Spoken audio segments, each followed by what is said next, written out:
Hello. नमस्कार साथियों, आप सभी का स्वागत है मेरे YouTube चैनल पे।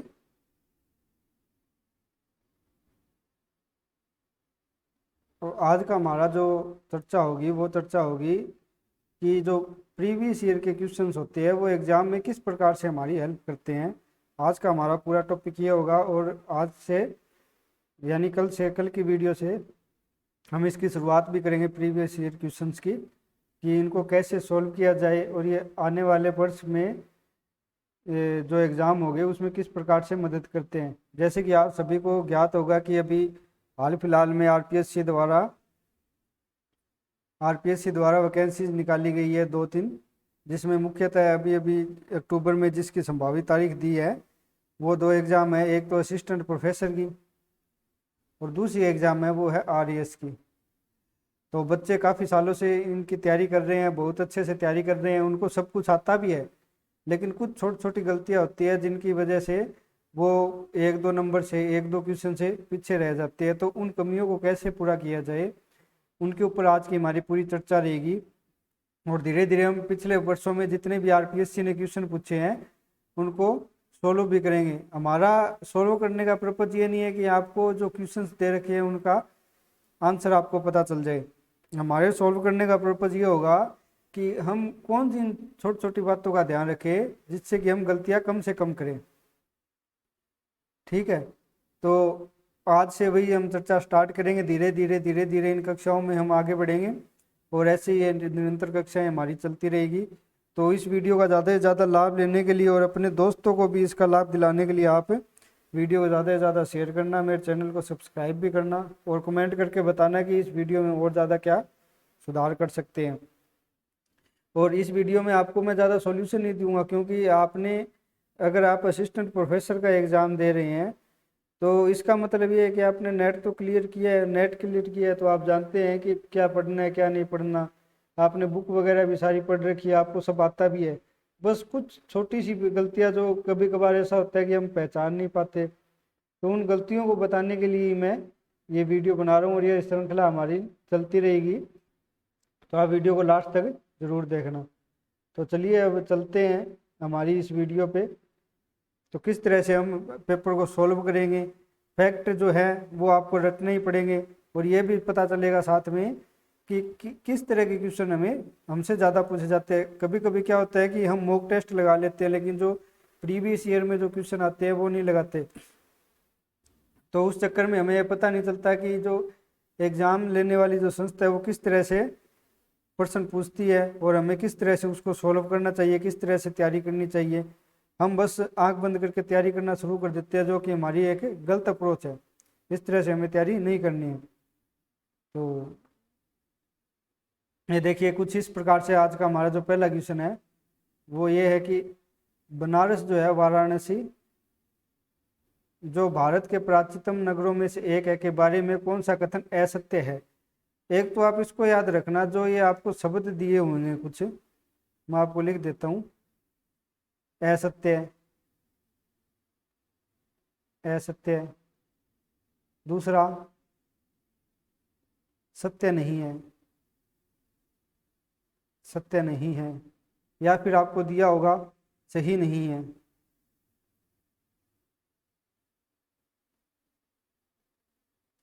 तो इस तरह के जो शब्द दे रखे हैं उनको आप वहीं पे हैंड टू हैंड वहां पे काट के आपको इसको लिखना है गलत।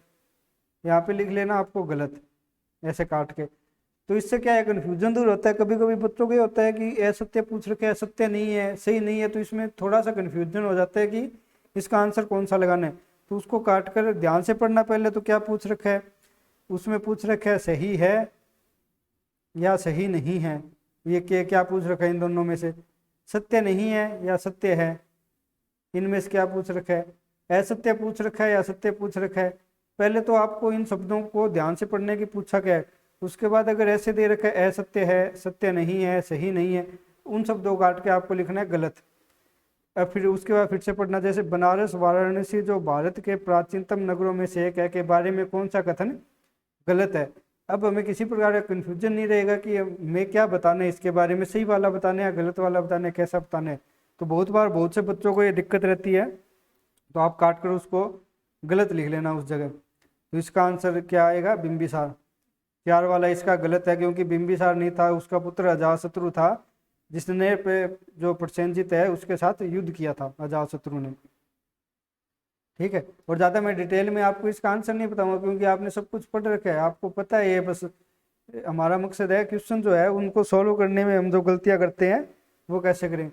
अब दूसरा क्वेश्चन है, कौन सा सुमेलित नहीं है, नहीं है। और ये भी ध्यान रखना कि जो भी आपको शब्द दे रखे हैं लास्ट में क्या पूछा है या नहीं है, उसके ऊपर आप सर्कल या कुछ भी ऐसे मार्क कर देना, जिससे हाईलाइट कर देना, जिससे कि आपको पता चले बुद्ध के जीवन से जुड़ी घटनाएं और उनके प्रतीक। तो ये जन्म, महाविनिष्क्रमण, संबोधि, महापरिनिर्वाण। तो एक तो आपको याद रखना है कि जो महात्मा बुद्ध है, महात्मा बुद्ध,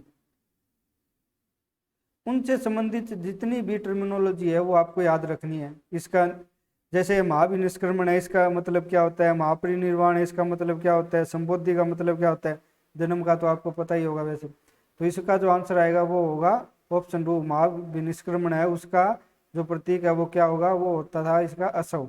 बाकी सारे सही है, बस ये एक यही गलत है। कौन सा सुमेलित नहीं है, इसको भी काट कर आपको ये लिख सकते हैं कौन सा गलत है, जो मैंने ऊपर बताया था ना।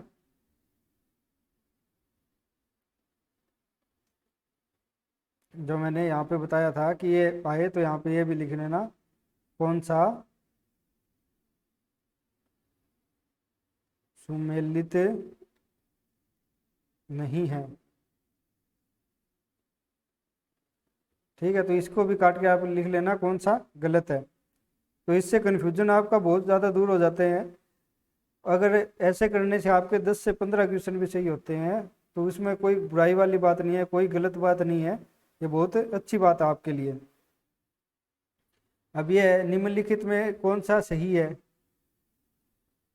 कौन सा सुमेलित है, ये मिलान करना है कौन सा सुमेलित है। तो इसमें आएगा ऑप्शन आपका 4, राजघाट है। क्या दे रखा है, आधुनिक स्थल, वर्तमान में ये शहर के नाम है, और महाजनपद कालीन जो शहर के पुराने इनके नाम क्या है, ये गलत दे रखे हैं इसने। इसमें 3 गलत है और 1 सही है, वो आपको पहचानने सही कौन सा है। तो इसका ऑप्शन आएगा राजघाट वाला, वाराणसी। बाकी 4 7 है वो पाकिस्तान में उत्तर पश्चिम प्रांत में वर्तमान में एक शहर है, पुष्कलावती नाम था उसका उस समय। सैयदमेत है वो है श्रावस्ती, जो पुराना नाम था श्रावस्ती शहर का, आधुनिक नाम सैयदमेत है। कंपिल है वो कंपिल्य नाम का पुराना महाजनपद कालीन शहर था, उसका वर्तमान नाम क्या है, कंपिल। और वाराणसी का राजघाट। ठीक है, इस तरह से आप याद रखना। 16 महाजनपद काल के जो शहर थे उन 16 महाजनपदों को आप याद रखना। बौद्ध धर्म और जैन धर्म तो ऐसे टॉपिक है कि आपको उंगली पे याद होने चाहिए, इनके बारे में सब कुछ उंगली पे आपको रटा हुआ होना चाहिए। तो जैन धर्म के संदर्भ में निम्न कथनों पर विचार करते हुए असत्य है, असत्य का चुनाव कीजिए। अब असत्य में अगर आपको कन्फ्यूजन होता हो तो इसको काट कर यहाँ पर क्या लिखेंगे, गलत। गलत का चुनाव कीजिए, यानी इनमें से 4 ऑप्शन में जो भी आपका गलत होगा उसका आपको चुनाव करना है, उसके बारे में आपको बताना है। तो इसमें श्वेतांबर परंपरा यह स्वीकार करती है कि एक स्त्री को उसके जीवन काल में ही मोक्ष प्राप्त हो सकता है, तो यह बात सही है। दिगंबर ऐसा नहीं मानते लेकिन श्वेतांबर मानते हैं। यह भी सही है कि अगर कोई जैन साधु होगा तो वो साध्वी से ऊपर ही होगा, चाहे वो उससे कितना भी छोटा हो, उससे कितना भी कनिष्ठ हो, तो वो जो जैन पुरुष होगा वो किसी जैन महिला से उसको ऊपर ही समझा जाएगा, इस तरह की बात है। तो 19वें तीर्थंकर पर मल्लीनाथ पुरुष है या महिला, ये विवाद चलता ही है। श्वेतांबर इनको पुरुष मानते हैं, वो महिला मानते हैं, और दिगंबर इनको पुरुष मानते हैं, क्योंकि दिगंबरों की मान्यता है कि कभी भी स्त्री एक तीर्थंकर नहीं हो सकती। तो ये आपका ऑप्शन 4 गलत होगा। तो इसमें आपका आंसर क्या आएगा, ऑप्शन 4। इसने गलत पूछा है तो गलत कौन सा आएगा, 4, बाकी 3 सही है। ठीक है, तो इस तरह की ये छोटी छोटी गलतियां हमसे हो जाती है एग्जाम में, और उसका खामियाजा ये होता है कि हम एग्जाम क्लियर नहीं कर पाते। आपको शांत मन से क्वेश्चन को पढ़ना है, क्वेश्चन को ध्यान से पढ़ना, 2 बार पढ़ना अगर समझ में ना आए तो, और ये देखना कि उसने पूछा क्या है।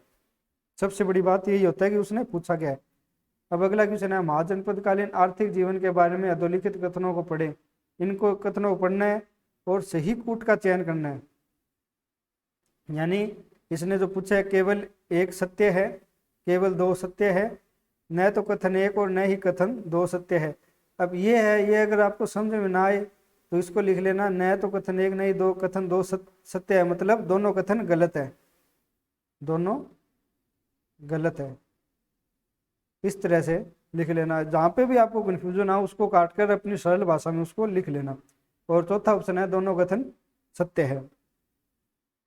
तो ये क्या दे रखे है, स्टेटमेंट, स्टेटमेंट पढ़ लेते हैं। पाली ग्रंथों में इस तरह से हाईलाइट करके पढ़ क्वेश्चनों को करना है। पाली ग्रंथों में क्या पता कोई दूसरा ग्रंथ हो, ये छोटी छोटी गलतियां ही हमसे होती है और हम इसके ऊपर ध्यान नहीं देते। पाली ग्रंथों में गृहपति पद का प्रयोग उस संपन्न व्यक्ति के लिए किया गया है जो शिल्प एवं विनिर्माण गतिविधियों में संलग्न रहता है। तो गृहपति की ये परिभाषा दे रखी है, गृहपति किसको बोला जाता है। दूसरा है पाली ग्रंथों में सेठी शब्द का प्रयोग। छठी है, इंग्लिश का वर्जन भी देख लेना, जहाँ पे भी आपको कंफ्यूजन हो ना बगल में इंग्लिश दे रखी है, इंग्लिश का भी वर्जन आप देख लेना साथ ही साथ। सेठी शब्द का प्रयोग उच्च स्तरीय व्यवसायी के लिए किया गया है जो वाणिज्य एवं साहूकारी से संबंधित था। तो इसमें दोनों कथन आपके सही हैं। तो ये आपको पता ही होगा, आपने पढ़ रखा हुआ सब कुछ। मेरा काम यहाँ पे आपको आंसर बताना नहीं है, बस ये बताना है कि आप गलतियाँ कहाँ करते हैं और किस तरह से क्वेश्चन को ध्यान से पढ़ना चाहिए। तो एक एक शब्द जैसे पाली ग्रंथ भी आपको ध्यान में रखना चाहिए कि इसने पाली ग्रंथ होगा या नहीं होगा। इस तरह की गलतियाँ हमें नहीं करनी चाहिए। अब ये है 6 नंबर, महाजनपद काल के गणतंत्रों के बारे में अधोलिखित कथनों को पढ़िए और सही कूट का चयन कीजिए। कौन सा कथन एक सही है, कथन दो सही है, न तो कथन एक और न ही दोनों सत्य है, यानी दोनों कथन दोनों गलत है, दोनों गलत है और दोनों कथन सही है। तो स्टेटमेंट क्या है, कथन क्या है, समस्त, ऐसे हाईलाइट कर लेना, समस्त गणतंत्रों में शक्ति कुलीनों के हाथों में थी, अधिकांश गणतंत्र हिमालय की तराई में अवस्थित थे। तो इसमें ऑप्शन आपके दोनों कथन सही है, 6 नंबर में दोनों कथन ही सही है। अब अशोक के स्तंभों के बारे में अधोलिखित कथनों को पढ़िए। उपयुक्त कथनों में कौन सा कथन सत्य है। इसने क्या पूछा है, सत्य पूछा है, इसने गलत नहीं पूछा, सही पूछा है। अगर सत्य से समझ में नहीं आ रहा तो सत्य होगा, आप क्या लिख लीजिए, सही। कौन सा कथन सही है। तो अशोक के मुख्य स्तंभ लेख उत्तर भारत में प्राप्त हुए। 6 स्तंभ लेख जो 7 स्तंभों पर प्राप्त हुए। स्तंभों की यष्टि और उद्रव भाग 2 अलग अलग पत्थरों से निर्मित है। जैसे आपको ये समझ में नहीं आ रहा यष्टि और उद्रव भाग क्या, इसको क्या बोलते हैं, तो इंग्लिश में आप देख लेना कि पिलर, ये sorry, shaft and capital of the pillars, यानी जो पिलर जो स्तंभ था, मेन स्तंभ और स्तंभ का ऊपरी भाग उसका कैपिटल, वो दोनों अलग अलग पत्थरों से निर्मित है। उद्रव भाग की समस्त आकृतियां पशुओं की है, यानी जो कैपिटल है, जो ऊपरी जो सिरा था उस पर सभी जो पिलर है उसके सभी ऊपरी सिरों पे क्या है, पशुओं की आकृति है। तो थोड़ा इंग्लिश वर्जन अगर आप देख लोगे तो उसमें कोई बुराई वाली बात नहीं है। कभी कभार ऐसा होता है कि हिंदी के शब्द हमें समझ में नहीं आते।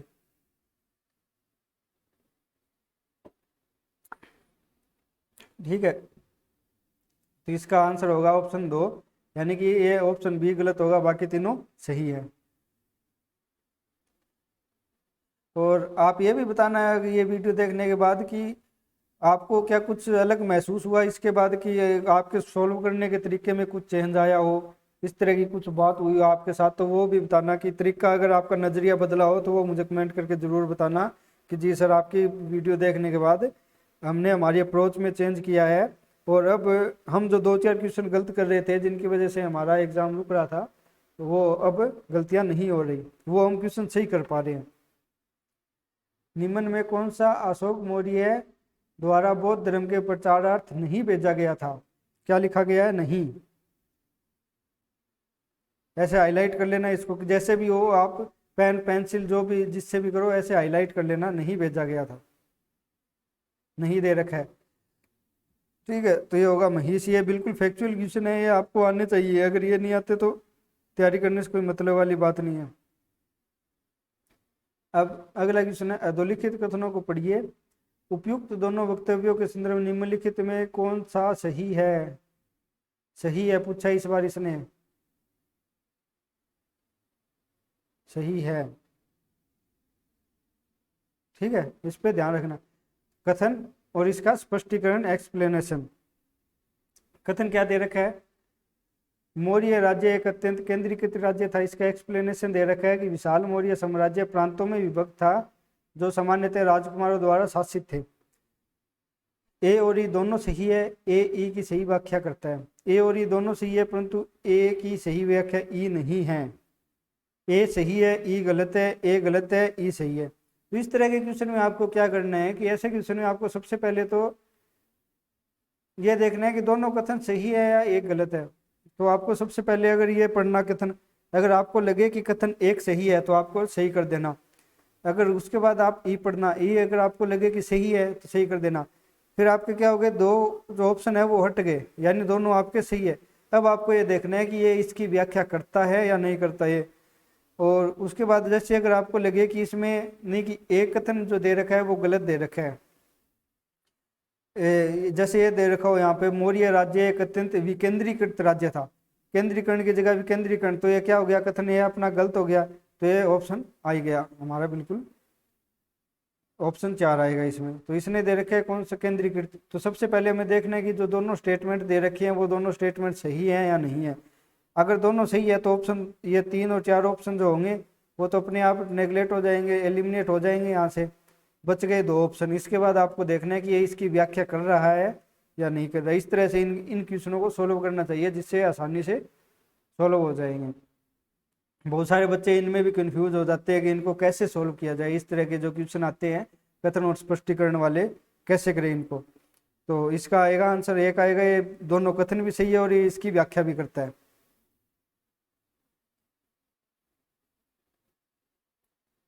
अब अगला है, ये है यवन शासक। यवन शासक ग्रीक जो रूलर थे वो, और दूसरी तरफ है उनका क्षेत्र की, इन्होंने कौन से क्षेत्र पे राज किया था। ये ग्रीक शासक किस किस क्षेत्र पे राज करते थे। तो इसका ये आएगा मिलान वाले में 4 नंबर आएगा। जो एंटियोकस है वो करता था सीरिया पे राज, सीरिया उसका शासित क्षेत्र था। और जो टोलमी है, टोलमी करता था मिस्र पे। एटिगोनस है वो करता था मैसिडोनिया पे। और मगस है वो है साइरिस पे। इस तरह के क्वेश्चन भी आसानी होते हैं। जैसे अगर आपको इनमें से कोई 2 भी पता हो ना, जैसे आपको ए और डी का पता है कि ये कौन सा है, इन 2 का नहीं पता, तो आप आसानी से कर लोगे इनको एलिमिनेशन के द्वारा। जैसे ये आपको पता हो कि ए का 4 होगा, तो ए का 4 होगा तो आप इसको हटा दो, हट गया, ये भी हट गया। अब बहुत आसान आपके लिए रह गया कि आपको क्या करना है कि आपके पास सिर्फ 2 ही ऑप्शन है, या तो 2 होगा या 4 होगा, इन दोनों में से आपको चुनना है। तो इस तरह के क्वेश्चन भी आसान होते हैं। अगर आपको 2 या 3 भी पता हो, एक अगर आपको जैसे नहीं पता, तो बिल्कुल एलिमिनेशन से आपका आसानी से हो जाएगा। इसमें आपको टेंशन लेने वाली बात नहीं होती है। जितने ज़्यादा कथन होंगे ना उतना ही ज़्यादा आपको बेनिफिट होगा उनमें, क्योंकि अगर आपको 1 या 2 नहीं आते तो आप आसानी से कर ले जाओगे उसको एलिमिनेशन के द्वारा। अब है कि निम्नलिखित में कौन सा मौर्य काल में भूमि संबंधी कर नहीं था, नहीं था। इन क्वेश्चनों को हाईलाइट करना है, शुल्क। तो इसका ऑप्शन 4 आएगा ये।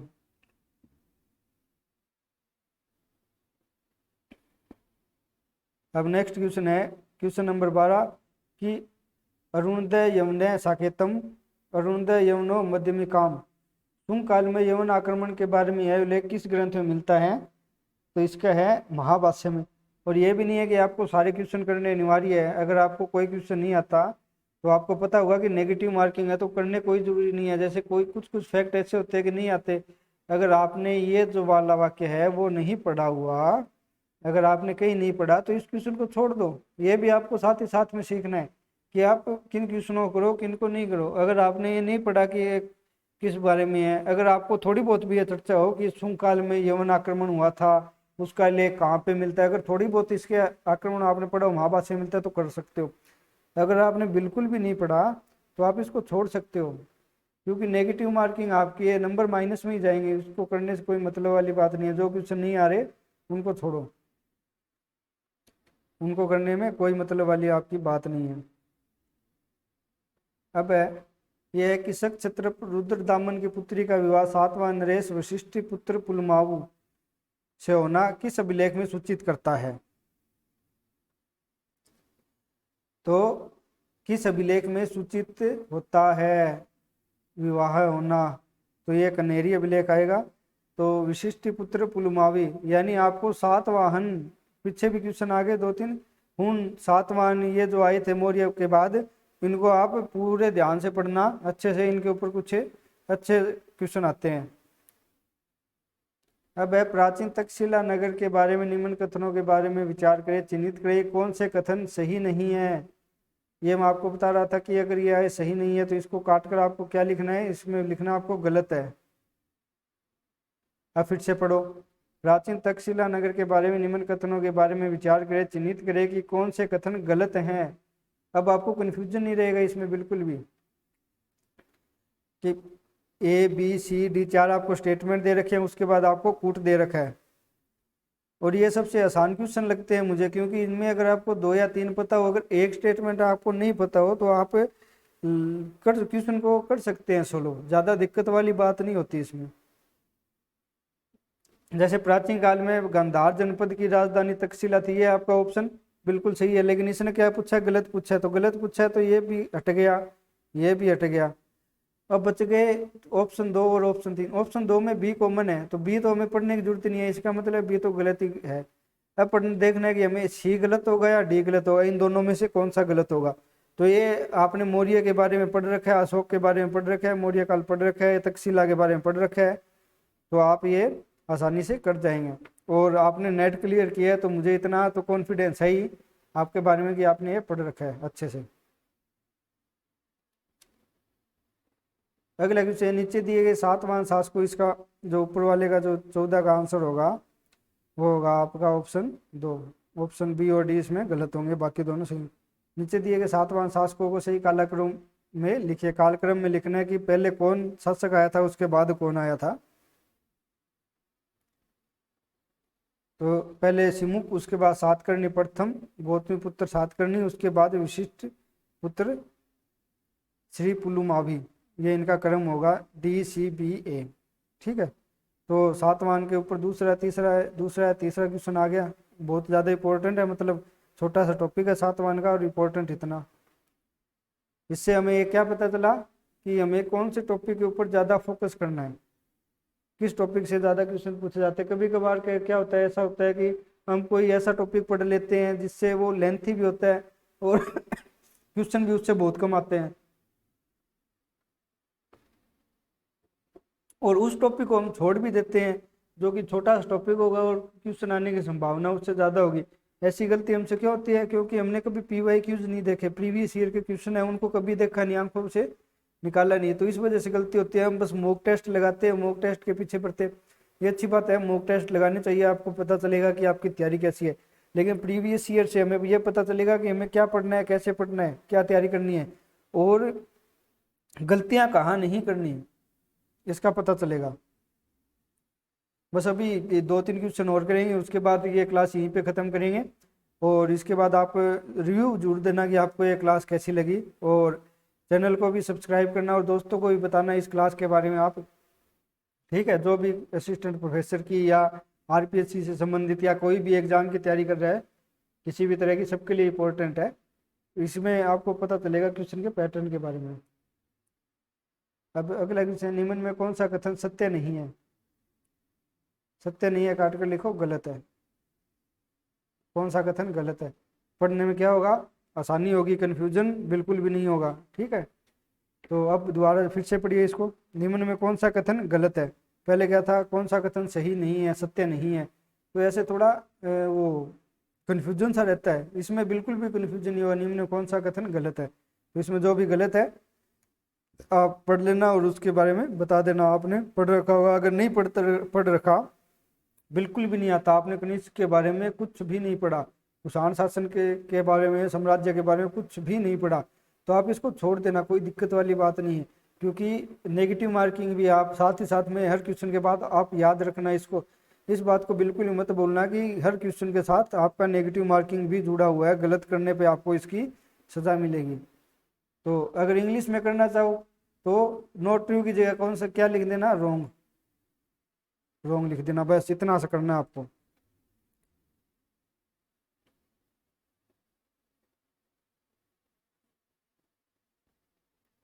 अब व्यापारी एक स्थान से दूसरे स्थान को माल लेकर जाते समय समूह में चलते थे, इसे क्या कहा जाता था?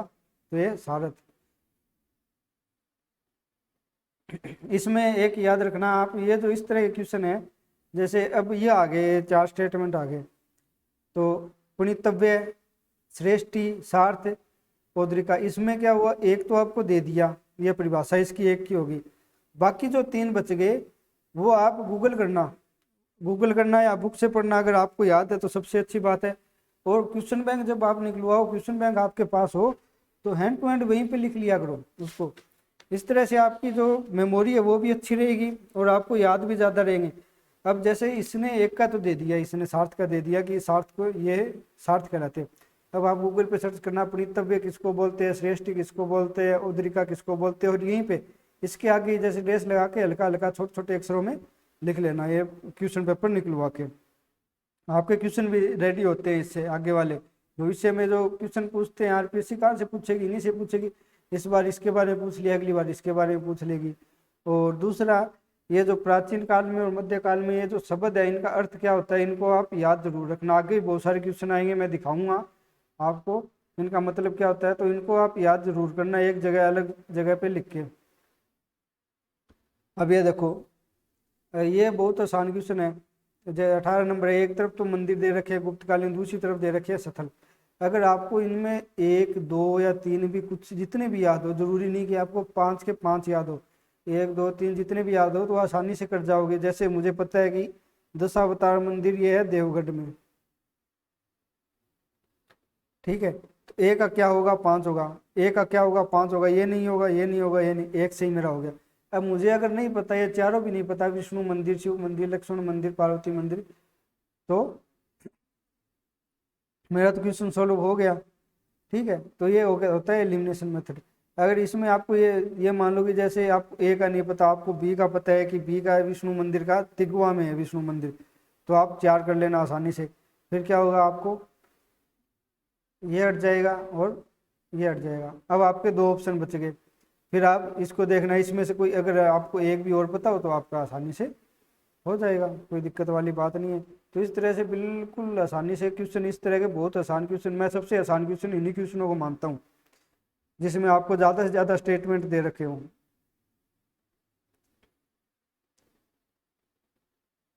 अब ये देखिए, अब ये 19 नंबर क्वेश्चन है, अयवोले से तात्पर्य क्या है?